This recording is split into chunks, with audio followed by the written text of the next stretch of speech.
Kung ikaw ay kasambahay at gusto mong malaman kung magkano ang dapat na SSS contribution mo ngayon, base sa updated SSS contribution ngayong 2025. Hi mga Mima, Roda is here. Kung ikaw ay kasambahay at magsasahod ka ng 3,000 pesos to 4,000 pesos a month, ang SSS monthly contribution mo ay magre-range ng 460 pesos to 610 pesos at dapat hindi binabawasan ng iyong amo ang iyong sahod dahil sila dapat ang magbabayad nito. Kung ang sahod mo naman ay 4,000 to 5,000 pesos, ang iyong monthly contribution ay 610 pesos to 760 pesos. Kung ang sahod mo ay below 5,000 pesos, ibig sabihin 0 to 4,999.99 ang sahod mo, dapat hindi binabawasan ng iyong amo ang iyong sahod.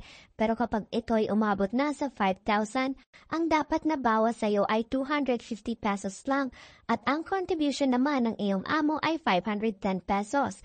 At ang dapat mag-reflect sa iyong SSS contribution sa iyong portal ay 760 pesos.